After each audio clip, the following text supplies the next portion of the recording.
Hi everybody, I'm back again and I'm here with another chapter. For those of you just tuning in, I'm currently reading my dad's manuscript, and this one I'm reading is called A Voice in the Darkness, and I'm already on chapter 9, so if you'd like to hear the story from the beginning, you can go back to past broadcasts and watch it. Otherwise, or if you are interested in other stories, you can also go back to past broadcasts and watch those. But without further ado, I'm just going to launch right into it. And so here we go. A Voice in the Darkness, Chapter 9. So, Osmond, he's not so great a horror as you first thought. Don't make fun, Gurmia. No, I don't think he's capable of murdering his brother. On the other hand, he isn't without his faults, such as a tendency to leap in and do things that would be better left to subordinates. And on the other hand, he's not some pot-bellied, weak-chinned fellow with more respectable bloodlines than brains. Yes, there is that. Oh, twaddle, Gurmia, I'm not falling in love with him, just deciding he isn't as bad as I first thought. Well, she has a deft hand with a bandage, Julia. You have to grant her that. If you recall, Padya, the first time we met, she was bandaging her maid. I wonder if she took strips from her petticoat that time, too. But all the time she was bandaging me, she was scolding me like a mother whose little boy had gotten hurt doing something he oughtn't to have tried. So what upsets you, the scold or the fact that you had it coming? But not from her. Oh, Dolia, listen to yourself. It isn't as if this was the first time you've done this sort of thing. Remember the last fall when we rode back in from the campaign? You jumped in to break up that riot that time as well, with less justification. How many soldiers were at hand there, including the garrison? Whose business was it to keep it in order? This time there weren't a lot of soldiers around, but still, risking your own skin wasn't the thing to do. You came out with a banged head, and God's cursed lucky, that's all. Padra paused, then said, But you've been told all that before, and we're getting away from the point. Your bride-to-be is more than a shapely figure and sharp tongue, isn't she?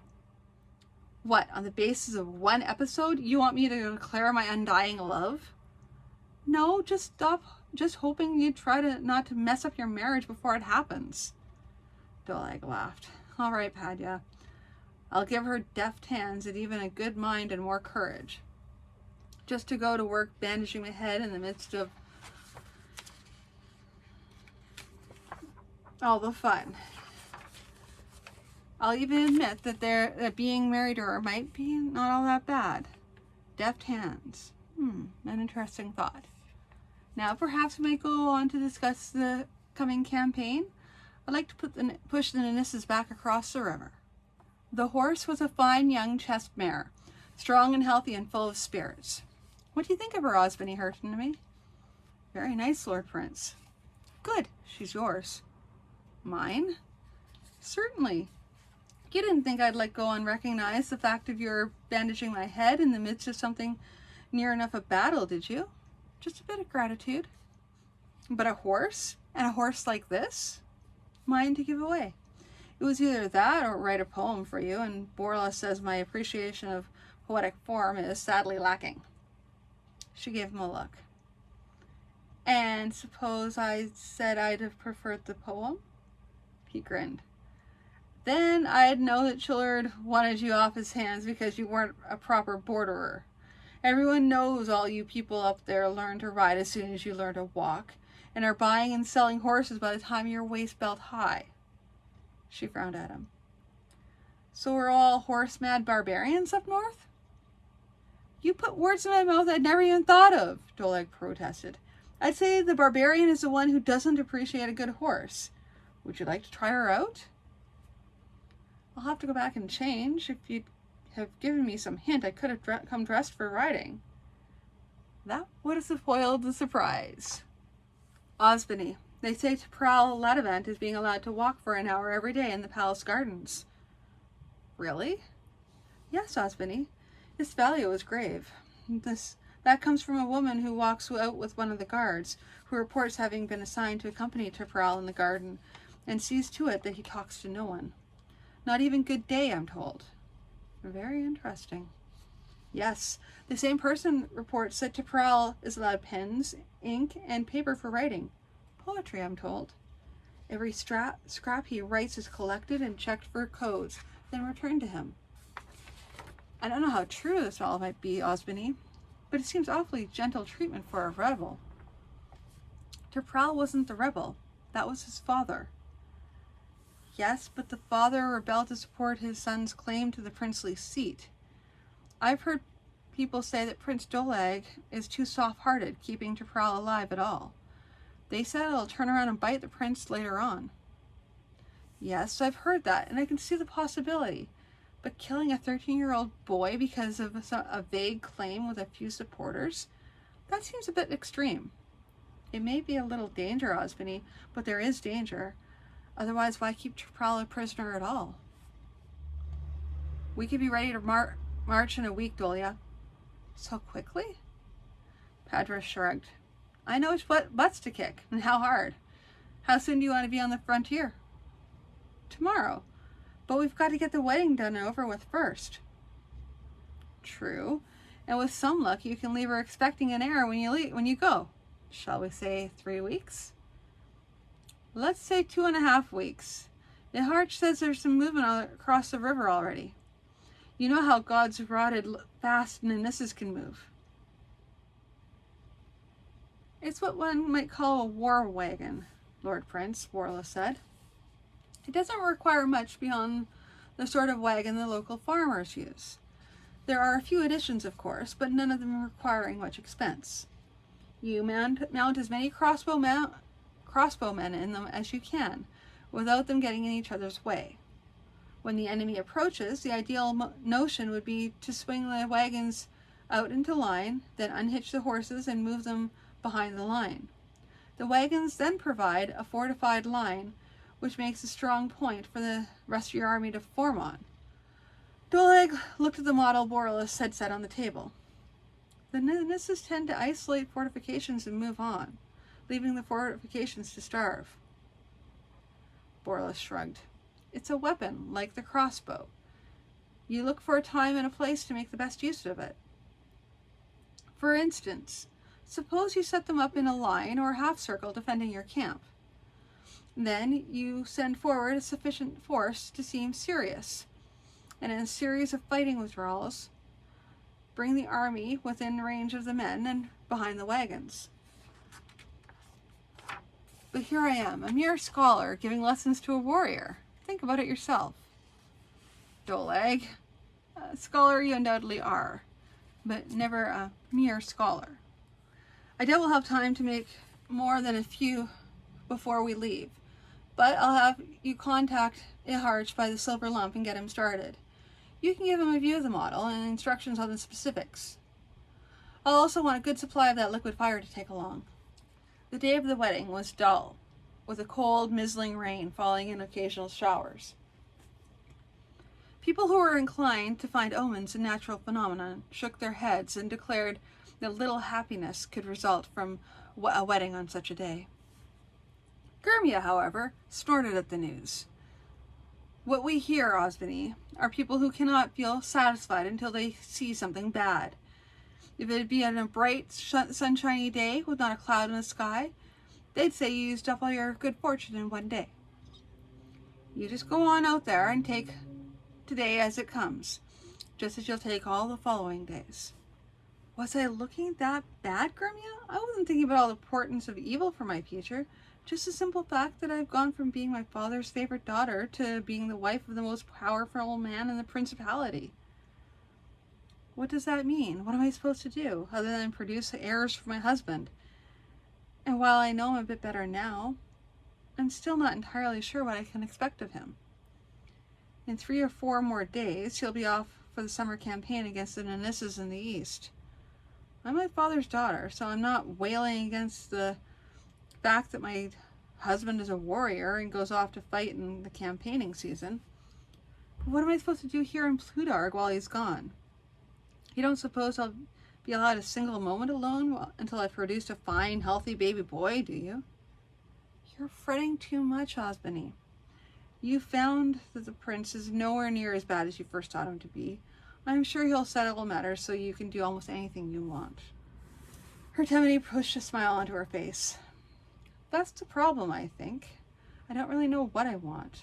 And if I were to do something stupid like run off to find that non-existent prince in the wild, he'd want to take me to his home and keep me safe, bearing heirs for him.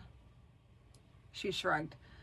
Well, I suppose it's near enough time to be going. If I wait much longer, my father's going to be rapping at the door and wondering if I'm all right. Dolag could see that some time had been taken to make Hertha's gown. It was green, with gold trimming, and a wide belt at the waist. She herself was smiling, but he felt certain the smile did not represent her true feelings. He himself had a mind full of thoughts, mostly regarding the coming campaign against the Nineths and the preparations for it. His own smile was mostly a force of will. Mostly, but not all. Hertha was good to look at, even with a mind full of war. He took Hermione's arm as her father offered it.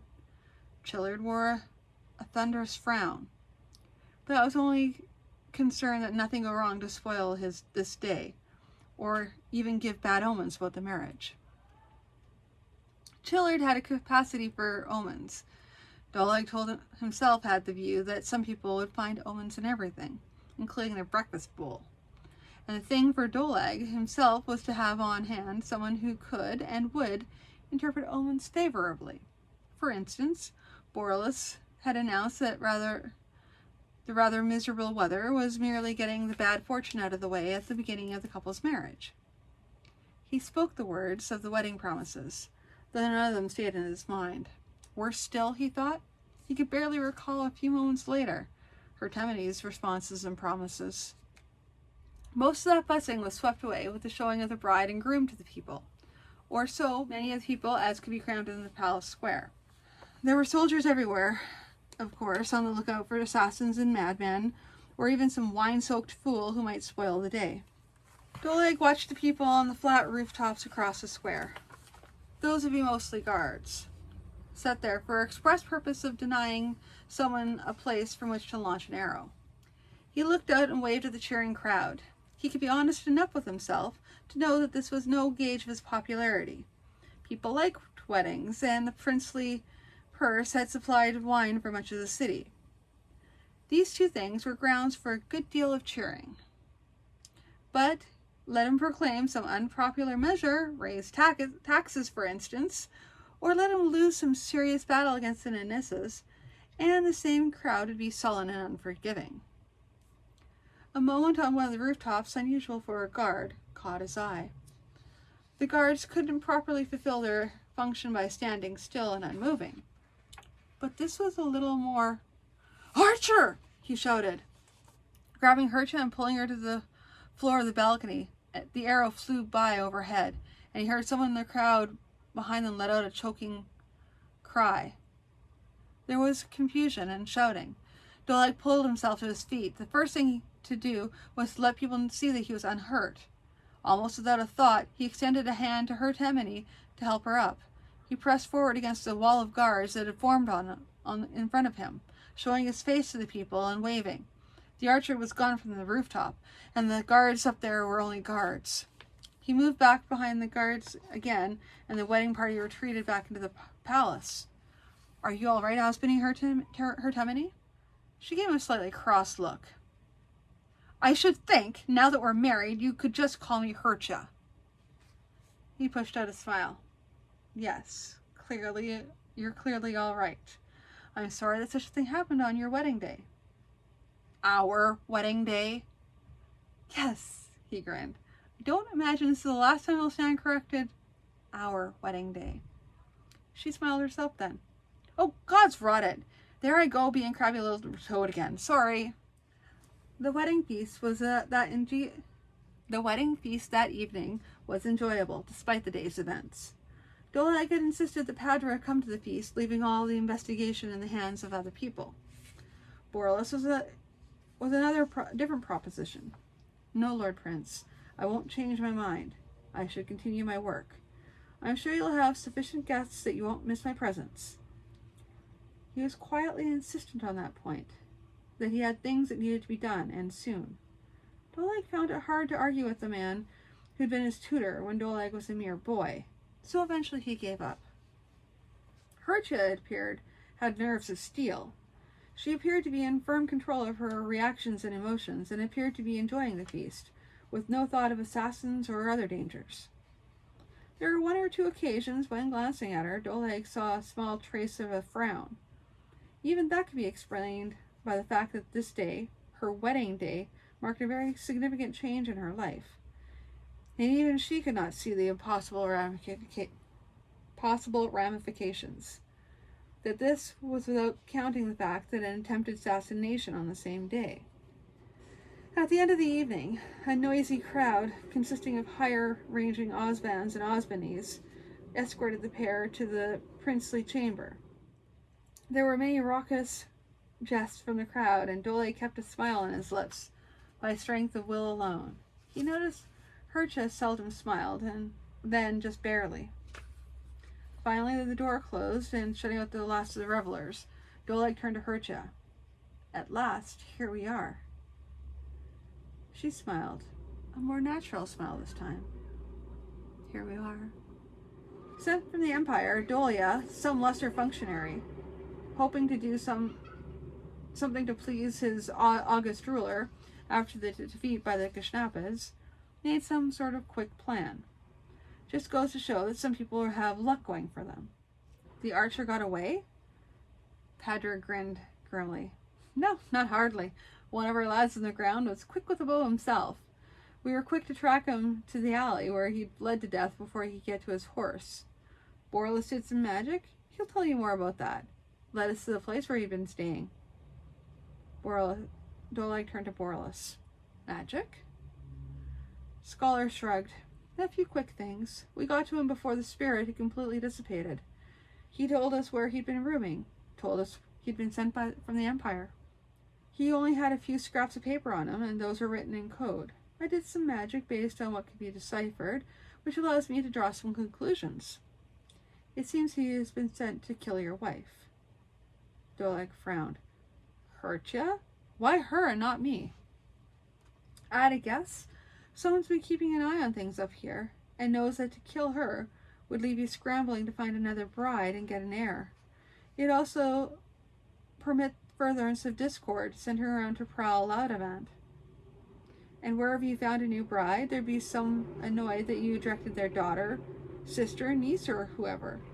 You could probably name 2 without thinking who were disappointed at your acceptance of Hertemene. All this disturbance would make it a little easier for the Empire to move in and take over again. Of course, it shows the usual imperial short-sightedness, since that same discord would leave the Nineths free to rush in and take over. But all of that disruption would happen if I were killed. I believe there's a bit more of a personal peak here. If you were dead, you would not have to deal with the problems. If she dies and you live, you find yourself in a principality divided, perhaps ungovernable." "I see. I wonder if the Emperor could have afforded a Pranchka." Borlus gave him a look. "Clearly you weren't listening closely to the lessons regarding the Pranchka.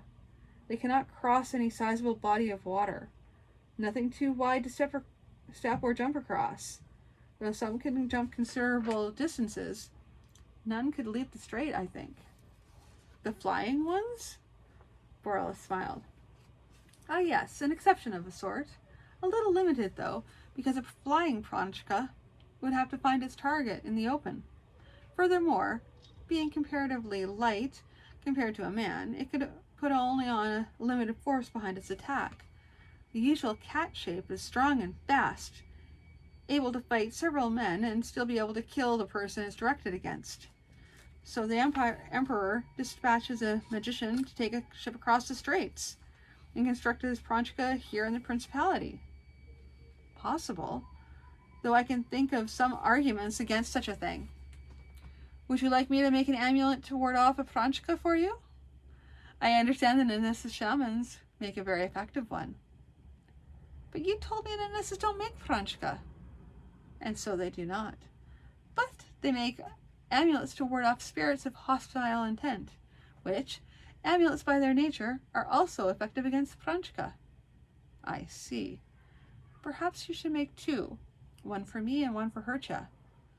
Doleg explained the situation to Hercha, and could only wonder what was going on behind her expressionless face. When he'd finished, she asked, "What do you plan to do? Keep me locked in my chamber while you're away?" He smiled briefly. "Wouldn't work, would it? You'd either escape or go mad in a month. No, I think it'd be best if you came along with us." "On the campaign? Perhaps not that far. To Elbdarg, though. It's a garrison town, and a little more difficult to slip an assassin into.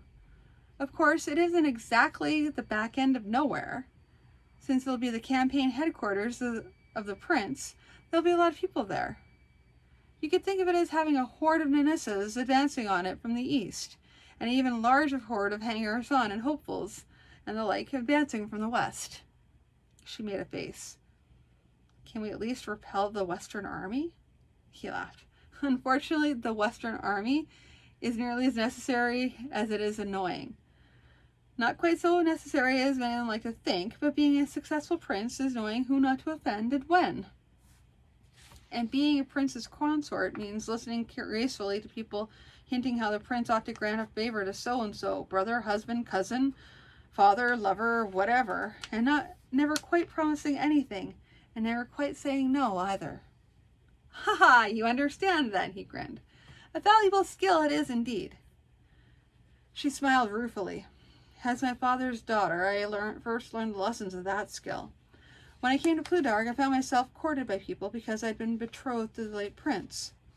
And when they were expecting I'd eventually have some sort of status, if not for them at the moment, in the future. I'm not sure all of them will have the nerve or the resources to travel to Elbdarg. That in itself might be a good reason for going. How long do I have to prepare?" "Right, 2 days. Of course, that need only be yourself in one wagon. You could arrange for another wagon or two to bring the rest of your household and things as soon as they're ready." "I see." He saw her face take on a thoughtful look. "Yes, I think I should be able to manage that. I'd best get Germia in and tell her. There'll be a lot of decisions to be made. What comes with us and what can come later. You'll have to excuse me, Doleg." She began to turn to go. "Just a moment." She whirled back, eyebrows raising. "Don't you think, now that we're married, you could call me Dolia?" She frowned a moment, then laughed. "You were just waiting to get your own back, weren't you? Now, dear Dolia, let me get to work. You may think it difficult to get an army ready to march. I have a similar problem, only on a slightly smaller scale." He smiled back. "Indeed, I have Hadja to handle most of that sort of thing. But there comes a time when there's an occasional need for the prince to frown and say, 'Are you sure you can't?' Yes, you go on with your preparations, I'll go on with mine."